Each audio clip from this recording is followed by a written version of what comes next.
So the first one would be, what caused you to get involved with JA? What did you see in the current landscape that made you want to coach? That is a good one. That's a good one. Damn.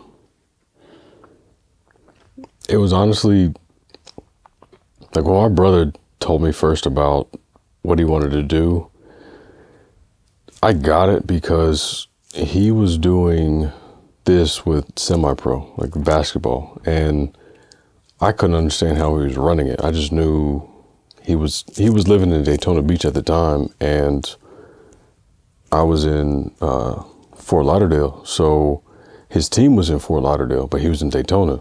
I'm like, how are you running a team in Daytona, and then you're coming on weekends and you're doing this? Like, you're making it work. And he broke down the structure. Even though he wasn't there, he was the owner of the team, so he made sure it ran a certain way. Like, he understood the structure. And when he was telling me about how he wanted to create a college, like create an environment to where we could almost replicate the same thing, but with the experience that I have and the experience that he has, we can make it 10 times better, because it was no longer about, for him, that was like, he used it almost as he wanted it to be a business. And I saw what he was thinking, but he said, look, if we do it on the college side instead, and we find a way to use all the things that we know and give it to the kids, especially with what was going on, he said he thinks this is the perfect time to do it. And he put it this way: picture it as if I'm playing NCAA 2014, the video game on PlayStation, which is the exact same thing. You build your team, you make them right, and you play against the best. And then you just cycle them. You're getting kids drafted, you're getting kids out. So when he put it in terms of that for me, I jumped on it because I knew the stuff that I knew about football, and I knew about managing basically a team. And seeing it from, it was where in Dallas when I was there, and I saw Jerry Jones for the first time running a team, like understanding how things operate. And during that time in 2017, he was getting ready to be inducted in the Hall of Fame. So they were constantly telling us about his origin story, the stuff that he had to overcome, and then how he triumphed. And now he has the best sports franchise in the world. And you hear it like time and time again, and you start understanding, like peeling stuff back, like figuring out stories from different points of views of different people that are in the building. And then you sit back and you watch him, and you start understanding this can be done because I've been shown it, and shown it at the top level. So I say all that to say my brother got me in it to be able to understand how to change the dynamic of something that I've seen on every level, as far as holes that could be better to benefit the players, but then also to give them the most competitive advantage mentally and physically to be able to compete at a high level. It's just, there's a gap right now. It is what it is. The NIL stuff, the transfer portal, it's made it harder for kids to get an opportunity to play Division I football.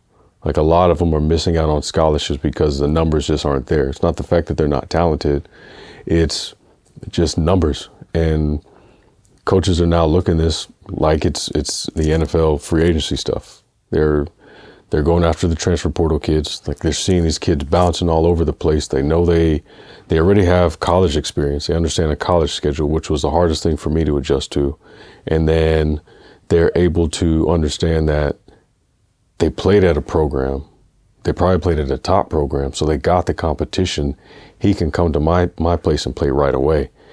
You're not really going to take a risk on a high school kid to try and get him ready for 2 years, 3 years like me, and then have him play. Like, it's a business now. And I think it's just perfect storm. Like, with him, what he was doing earlier, from my experience and what I've been doing, putting it together with COVID and everything shutting down, and seeing that we could be a solution to a problem, man, it created this. And so far it's been fun. Like, honestly, only because I got that experience from high up. So it's easier to have a bird's eye view and understand how this whole thing works, just because of the exposure of the people I've been around for almost 10 years. What are recruits looking for in an athlete in today's game? And what is JA looking for? And what do you expect in a kid that's going to come to the program? The first question, what coaches are now looking for, recruiters are looking for, kids that can play right now. Also being in school and trying to get guys that they don't necessarily have to pay a whole lot of money to for these NIL deals. Like, that's really what it is. Most of these kids you see are transferring. They're going after the attention that they can get for deals, which I understand. I get it. Like, the fact that it's open now to be able to do this, it's good for the athlete. I wish they just had stipulations, but that's what we wanted when we played. If I had the chance to transfer knowing that somebody was going to give me more money and I'm a young kid like that, I would do it. But they want to know if they can play right away, right now. And if you've been to a bigger program, obviously you've gotten experience in bigger games. So if you go to another school, smaller, not as big, like you went from Ohio State to University of Ohio or something like that. You've gone down, but because of the competition that you played up against, you're playing faster at a lower level to hopefully go somewhere else to play at a higher level. These kids they're using that now as leverage. And what's happening is these lower tiered schools, these FCS schools, they're becoming the new Division I schools.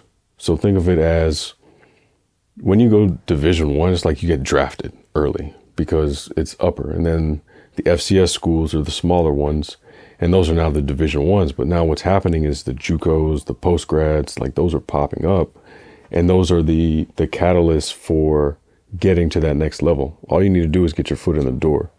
And with us at JA, to answer your other question, even though all that madness is going on, the simplest things are the things that still get you the best results, and that's understanding the landscape of what a coach wants. A coach wants you to be able to do well in the classroom, which we can provide.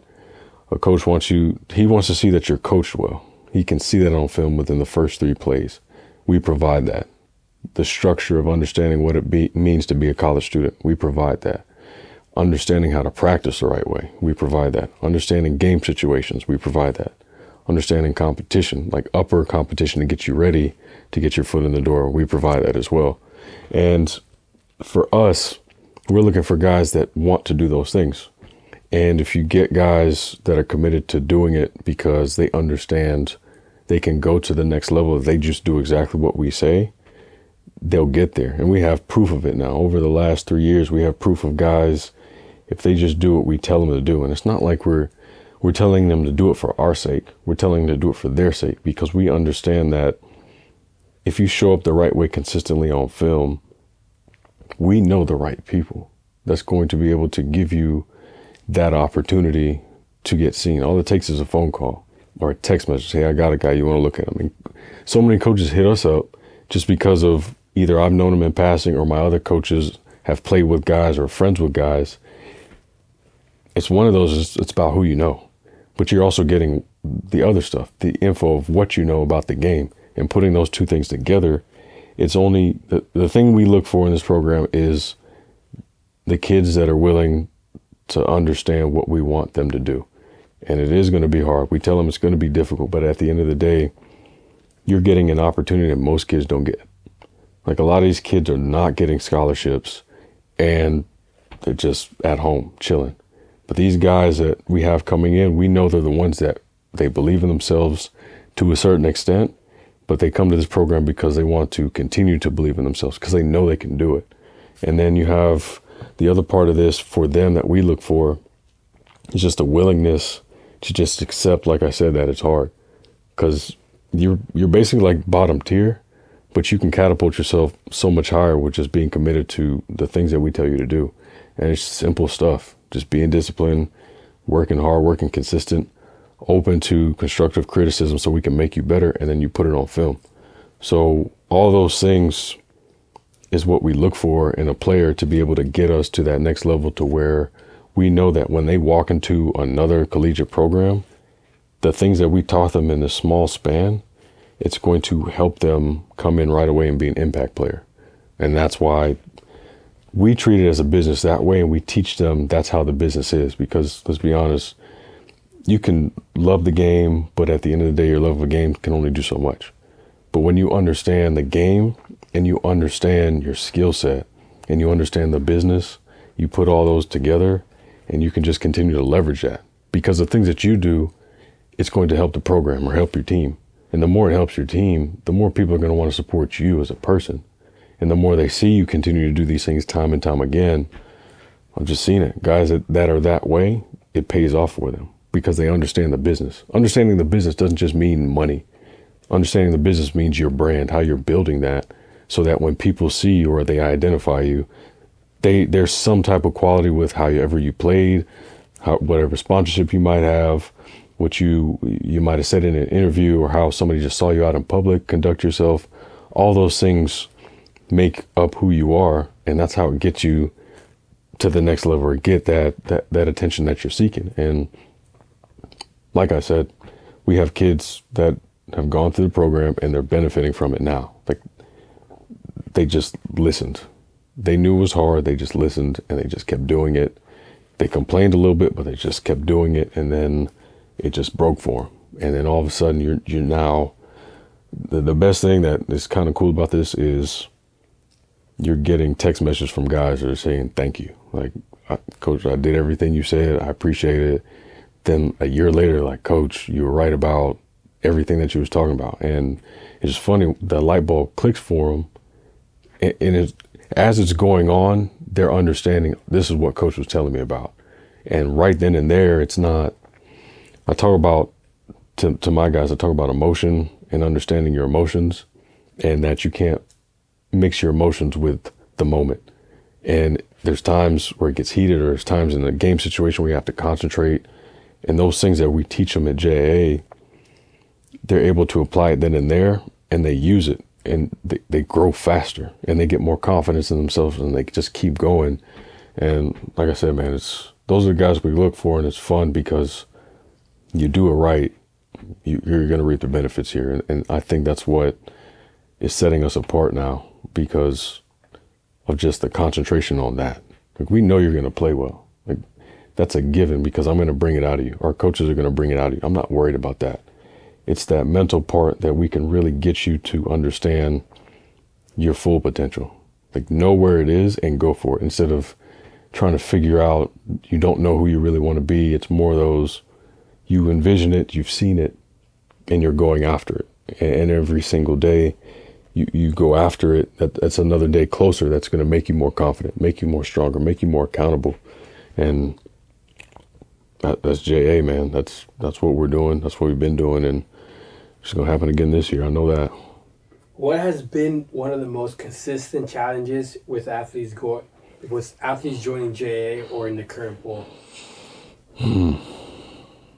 Entitlement.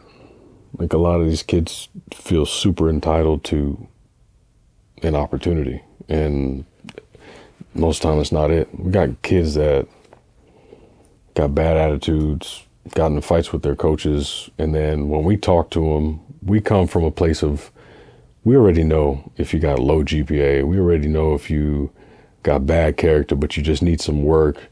We understand that you might be underdeveloped and we need to work with you. We get that. But the thing that bothers me is kids feel like, okay, I'm here now. You're supposed to play me, but you haven't been practicing well. You've dropped 7 balls in one practice and you're mad because you're not playing. I'm not thinking about you. Like, don't think I hate you because of that. You haven't shown me that you're accountable to your teammates. So I can't put you in and sacrifice those 10 guys because of your pride. And I've had kids, even the parents, they come up to me and they're like, well, why is my son not playing? And I have to break it down to the parents. And it's just funny to me that the kids feel like they're supposed to have something. And it's not just me at this level. You're seeing it at the top. You got guys from Alabama, Georgia, Maryland, Michigan, Washington. They're transferring. And they got something to say about the program because they felt like they should have played. And I remember I was having a conversation with one of my coaches, and he said something true, and you see it around a little bit, but he put it more in perspective this way. There's a bunch of talented kids. There's a bunch of 5-star kids that's out here. And what ends up happening is they're so used to being the guy, work a little bit, but they understand they're just more talented. The gap is way up here. And it just comes to them easy. And then when they get into a room, a Division I room, a top 5 program, Power 5 program, there's 9, 10 other kids that are 5 stars that are in that same room. But now you have to get after it. Like, you got to work a little bit harder. Like, you have to really, you got to go to class. Like, you have to sit up front. Like, you have to take notes in meetings. You got to catch every ball. You got to be efficient with your technique. And many kids don't know how to do that. Like, they've never practiced that before. So what ends up happening is they get pissed off at coach, pissed off at the program because their work ethic has dwindled a little bit. Like, they're not, high school is not the same as being a Division I athlete, or any athlete for that matter. And that's one of the things that we are constantly fighting against, because they just feel like, I had one good day of practice, tomorrow I can slack off. It doesn't work that way. You have to go Monday to Friday, every single day, attention to detail, so that when Saturday comes, your athletic ability with the mental game is going to put you so much further than a guy that's just an athlete. Like, you don't want to be athlete versus athlete, because you never know who's really going to win. But when you put the mental game with it, like way up here, and you get them prepared, and they understand situations, they understand if it's 3rd and 5, what we might call, what they might be running. If it's the offensive side, if it's 4th and 1, this is our go-to player. This is our 2-point play. Like, they know that right when they're walking out on the field. It's not, well, I don't know what they might do, I'm just out here winging it. It shows up differently. And they need to start understanding and wanting to come to practice every single day, wanting to come to meetings, asking questions in meetings, asking questions on the field to clarify so they can play faster. And that's just, I'm seeing that everywhere. Everybody feels entitled.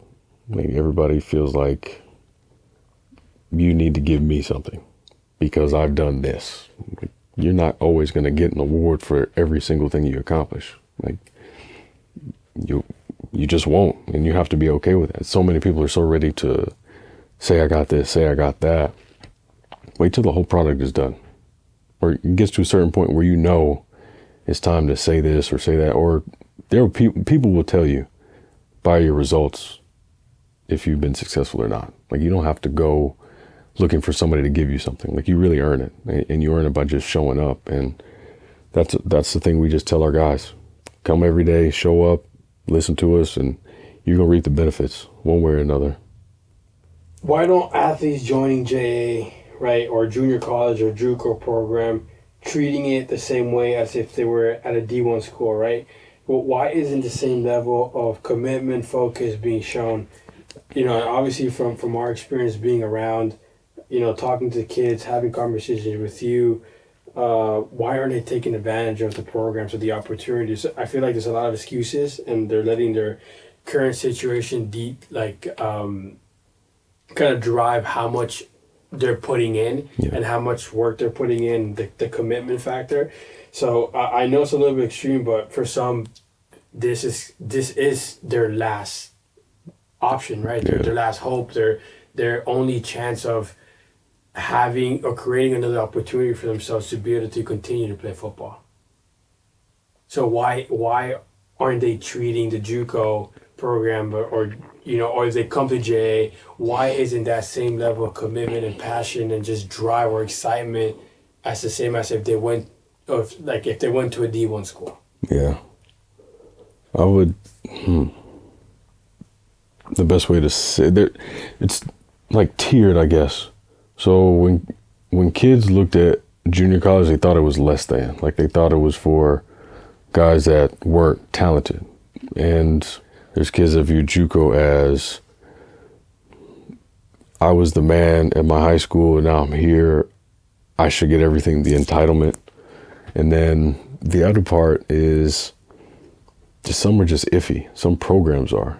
And what we've seen through this whole thing is we've had to fight to prove who we're playing. That's why we're so adamant about our schedule and playing like top competition, because we want to show people that we're legit. We want to show people that when you come here, you are actually playing teams that you can see. Like, you can see the coach, you can see the roster, like you can see the address of the school. There's been so many that when we were starting out, so many spotty ones that just pop up, and then next year they're gone, and then they pop up again and they're gone. It's like, you just got to be consistent, man. The thing about this, it's truly about an opportunity. All this other stuff, and I say with programs, just if you just worry about building the system correctly, all that other stuff you don't have to worry about. And for us, when we're talking to these kids and we're I don't want to say sell the program, but when we're trying to sell the program to them, knowing that they have no other options, we let them know with the competition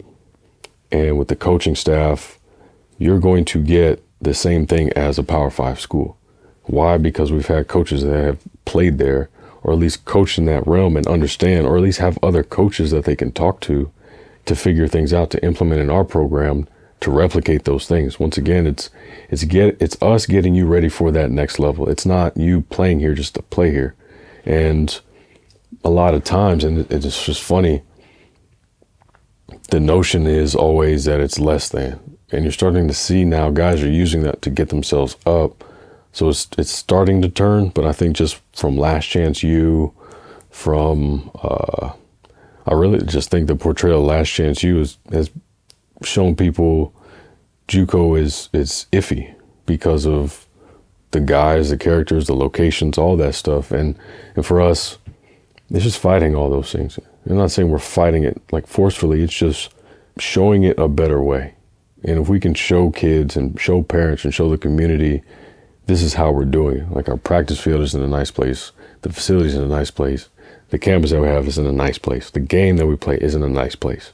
Like, it's not trashy. It's not suspect. Like, we take pride in it. So I say that to say, when the kids come with a certain mindset that this JUCO is going to have this and that, we've had people come here and be like, I didn't expect you guys would have all of this. And we have guys that play JUCO and say, well, we didn't even have any of this at our other school. So for us, even though they come with that perception, we're not scared to prove that it's the opposite. And we show that by the environment, but also too, we show by the kids. Like, that's the biggest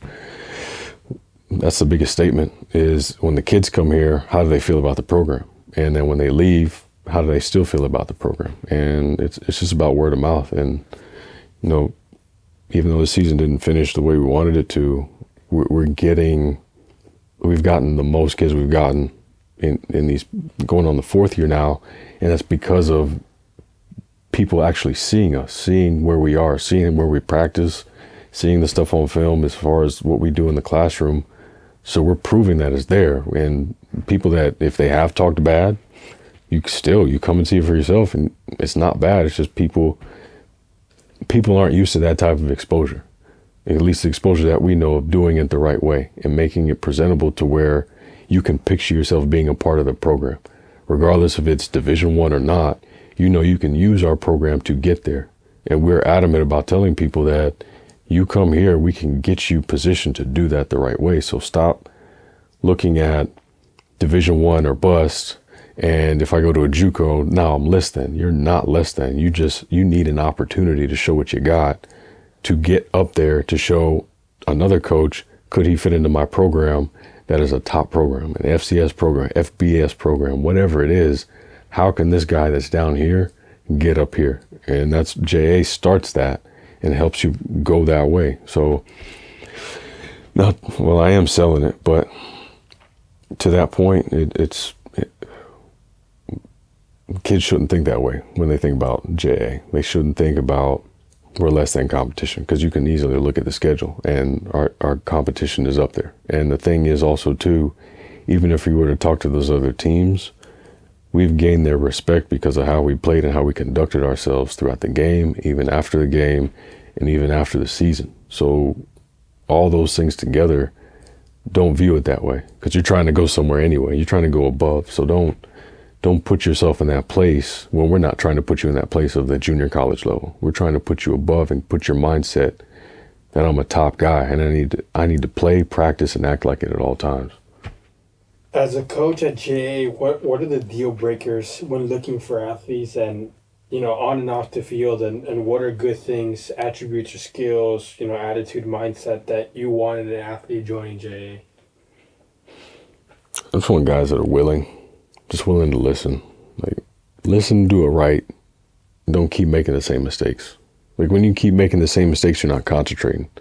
It's just about locking in, being focused. And I'm not just talking about on the field, I'm talking about off the field. If we have community service stuff, if we got meetings, if we got Zoom calls, I want you to be early to those things. On the field, I want you to hold yourself accountable, hold your teammates accountable. We look for those. Guys that aren't head cases, we'll take a couple because we know some guys just need help. And we take all the guys. Like, I feel like with less talented guys, we've done more. We've shown that. In 2022, they believed that they could play. We didn't have the most talent. We had undersized guys. We had guys that hadn't played football before. And we just coached them right. And they believed in themselves that they could get it done. And they felt like they can compete. You guys saw that an entire season. So you understand, like, the ups and downs that I was having, frustration to get them to do it their correct way. And that understanding that we know how to do that has helped us understand that we'll take guys that want to do it for themselves, not just for us, for the program. They put the program first and not just thinking, I'm here, I'm only doing it for myself so I can go somewhere else. You're here, you treat this as your team, you treat this as your family, because you really never know how long you're going to play. And most kids come in here thinking, I'm going to play here and then I'm going to be able to go somewhere else and I'm going to play forever. Like, everybody has an expiration date. Like, I even knew that when I was playing. I just never knew when it was. But guys got to come in here and act like this might be the only team I play. This might be the only shot that I get. Let me do everything I need to as far as a leader, as far as a player, as far as somebody in the community to make sure that I'm positioning myself the right way. And if those guys can do that and they're willing to do it, they come to the program. If you're not willing to do it, don't waste your time. Because you'll treat it as a hobby. If you treat something as a hobby, you're not going to put all your effort into it. It's going to be kind of there, not really. I'll do it when I want to do it, and then kind of feel obligated to do it, and then you're not really focused on it because you're just there. You're checking off the box, and I don't want you to do that. For your sake, my sake as well, because you're just going to get frustrated, and you're also going to quit, and I don't want to be the reason why you quit. I'd rather be the reason why you succeed, and I'm not trying to make you quit. I'm trying to make you, I want you to be the best that you can be. So if you're not willing to do those things, just don't hurt yourself. You're not gonna hurt me because I'll figure it out fast. If you're gonna keep going with it, you better break through. If not, then don't bother, because I got stuff to do, man. I'm trying to win. I'm not trying to babysit. Like, at the end of the day, and I tell everybody this, it's all about winning. Like, it really is. You're coming in this program trying to win, or not trying to, you're working to win. That's what we stress. Like, that's the only way anybody's going to ever notice you and respect you, is when you're winning. And there's a way that you win. And when people see that you're winning consistently, they start looking at the film and they're seeing how you play, they start asking about your character, all those things fall in line. And that's when you're able to, man, you can do anything you want. So they come in with that mindset, they're good with me. If they don't, I'll find somebody else. They always come. At the end of the day, I don't care. We've had 5-star kids that want to come here, and I don't care. I've turned them away because I know they have nothing else. If you're coming to me and you're a 5-star, it don't matter, because you're not going to come in here and tell me how to run my program. You're just not going to do that. So I'll take the most talented, I'll take the least talented. It's the person that's willing to do what we're telling them to do to be successful and help this entire program grow, because they're writing history. If you really think about it, we just started 4 years ago. So every single year, it's a new team. Every single year, it's a new story to write. And every single year, we keep getting higher and higher. That first team can tell stories for days. Last year's team can tell stories for days. So at the end of the day, when you look back at this, you can always go back to those memories and think about your teammates, where it started before you got to this other place. So I want players, I want parents to understand that with JA. Don't just come here and just treat it like a stepdaddy program. Like don't treat it that way. Treat it like this is your only shot and you're going to give it your all because you want to do it for the guys that you're getting ready to play with. What advantages and opportunities do athletes get when joining JA? What's the experience of the coaching staff, the administrative staff, facilities, resources off and off the field? What do kids get when they come here? Shoot, I'm more excited about the gear. Kids get gear, man. Like we got the black jerseys, white jerseys, gray jerseys, the military jerseys, the green jerseys. We got 5 different jersey combinations. We got 2 helmet combinations. Like, where are you getting that? Honestly, at this level, where are you really getting that?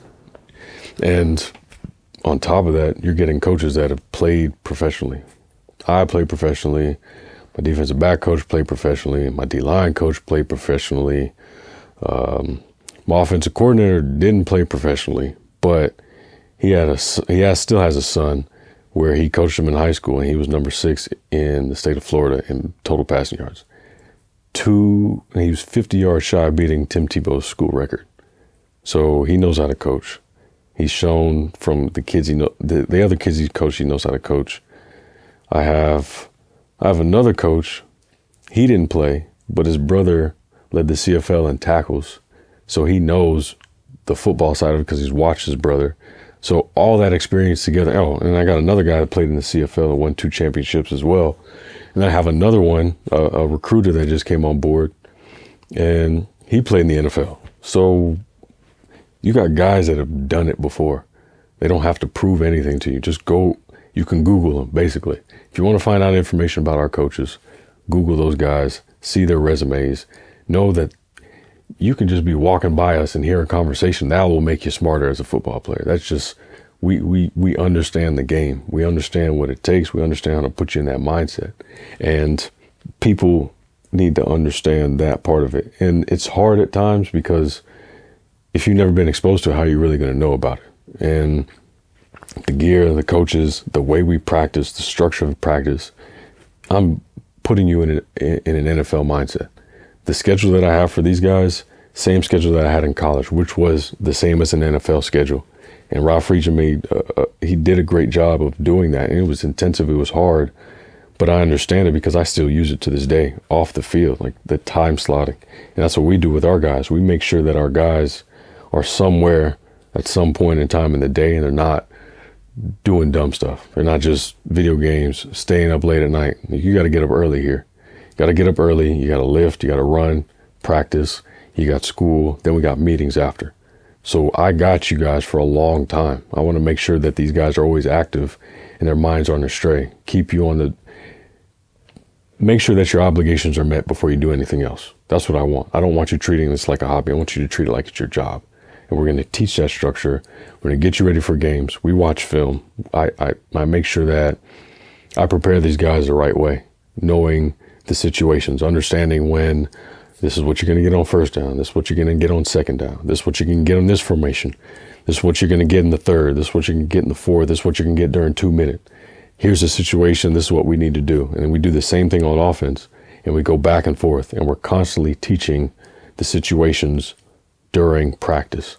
And when those guys are getting those things, you're not getting that everywhere. Most people just run plays and that's it. You don't know what you need to get better as far as your technique. You don't know what you need to get better as far as awareness. You haven't been watching film to break down how the coverages work. A lot of these kids have never been coached that way. They don't understand those dynamics.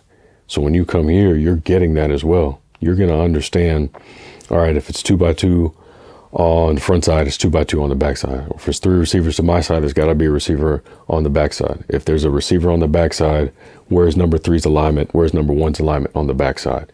If 3 and 1 are close, there's got to be some type of underneath routes going on. There's got to be somebody. If there's somebody underneath, there's somebody up top. If there's somebody up top, what are they trying to do outside? They're trying to isolate the corner by himself, get those guys to jump certain things. You never know. And those are things that I want our guys to understand. When they see those things, they're able to know if a formation's empty. All right, check it to whatever our formation might be. How to show a different blitz. How to show a blitz from one side and bring it from another. how to understand the games up front, how to understand stunts, how to understand how to stop the run. And that's just me on defense. And for me to get those guys to understand it, when we call a play, they already know where the blitz is coming from. They already know how to disguise the coverage. I guarantee you the other side don't know how to do that because they've just been running plays. And you're just running plays just to run them, just to say you had practice. What'd you get better at? I'm making sure that you know every single practice what you need to be better at and what you need to correct. And if you had a bad practice, what you need to do to correct it. It's always constructive criticism, the right way, not putting them down, is building them up. And as far as the classroom, if you miss 2 days, you're on a list. And if you're on a list and you stay on that list, you're not playing. So it's reward based. If you're in class, you're going to play. It's all about keeping yourself accountable because you can't play college football if you're not in school. So we teach you how to be in school, teach you how to study, teach you how to turn in your assignments, how to talk in class, these things that you have now, and it's online. So all you have to do is just open up your laptop and pay attention. It's the easiest thing and not stressing you out, but you're also with your teammates, you're with your guys, you can be there. So you're all doing the same subject. So it's not like one guy's in this class, another guy's in this class. You guys are doing your specific subject for that month. Then you go to the next month, you're doing specific subjects. So if you need help, you can work with your teammates. Get that bond going. Guys had to do that before. When I was playing at Maryland, we were doing that. If guys had certain assignments, we worked together, share ideas, see how we can get things done. Same thing. So basically, in a nutshell, I mean, that's what JA provides. I feel like we provide a lot. And I've talked about the schedule already. You're getting a top schedule. So if you're getting a top schedule, we got to coach you the right way. We're going to show you how to compete against those guys that are above but might look at us below. They might see, and I've seen it before. Teams have said they're going to beat us. They're going to spank us because I see when we come off the bus, we have a D lineman that might be, if he's 5'9", maybe 185. So what? You put him out there, he don't play like 5'9", because he's been taught not to play like 5'9". And I think that's cool because we always get, people underestimate us so much. Every single team that we've played has just done that. But after the game, the feedback from players and coaches is, damn, y'all played hard. Like, we want to do this again next year. Every single team we've played. And it comes back to us and coaching. We don't care what size you are. We don't care about none of that. As long as you have that willingness to come in here and play, we'll provide all those things. And I think after these 2 years being in this program, you'll be fine. Now, the facility and the field are on the same location, right? Yeah. So where we lift and run is right next to where we practice. So we have our practice field, and then we have Chief Fitness. And Mike's been good. Mike's the GM there, but Bryce, he owns the entire property. And for him to allow us to use the weight room, like, that's a dynamic that people don't understand, is the lift side. And our kids don't understand that. So them coming to the program and they get that in the mornings and be able to understand how to get bigger, faster, stronger, have a willingness to be in that weight room, because you have to live in there. Whether it's to help you for the longevity of a season, we got 12 games. That's a long schedule in college football. That's basically every team's schedule in college football. So we're getting you ready for that, but we also have to get you ready for the physical aspect.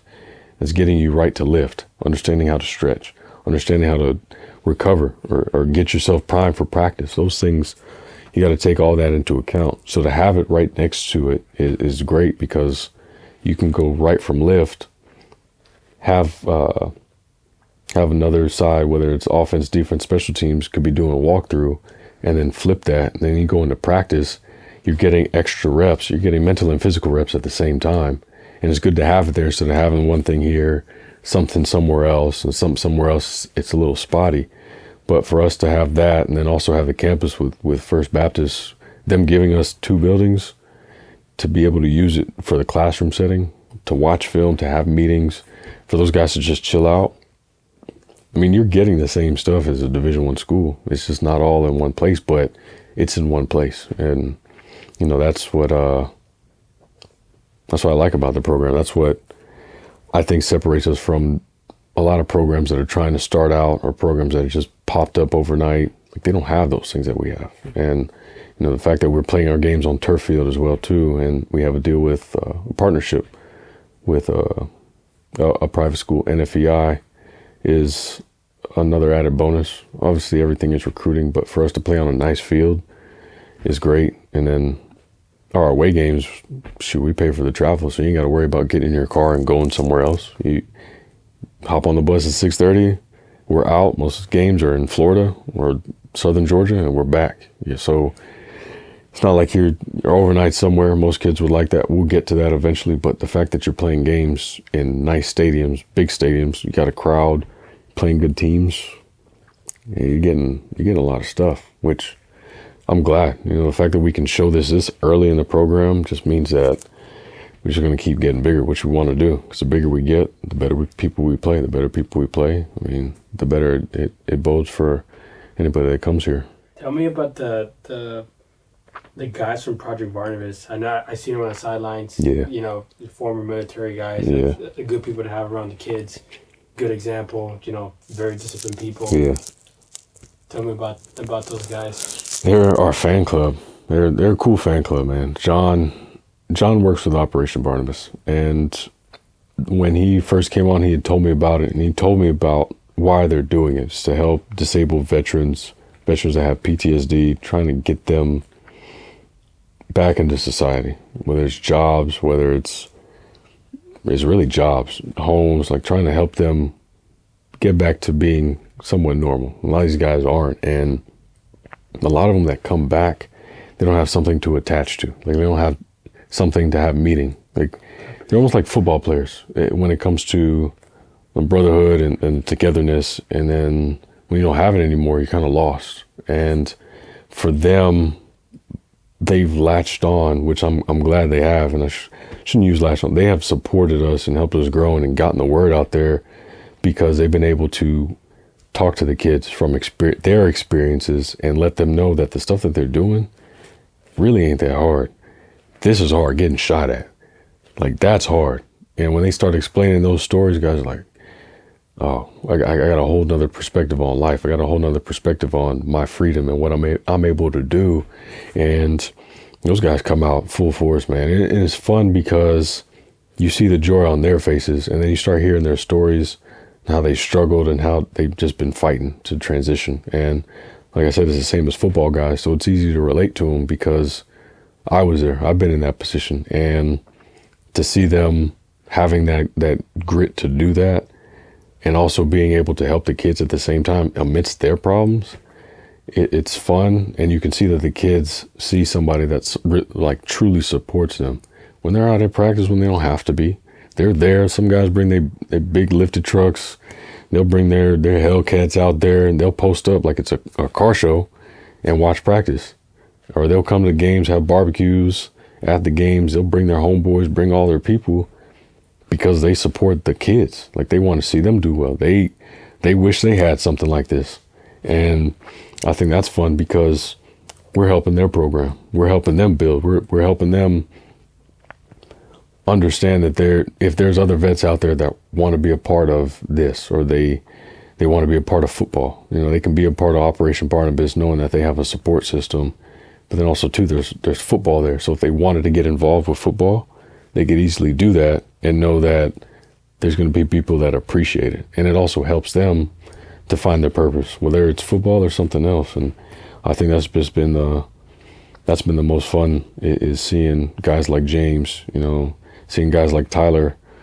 They're our recruiters. Like, if they know somebody that's at a school, they'll talk to them, and then they'll hit me up and say, hey, I got X, Y, and Z at this school. I just talked to his dad. I think he's good. I just sold the program to him, and that's it. They don't want nothing from me.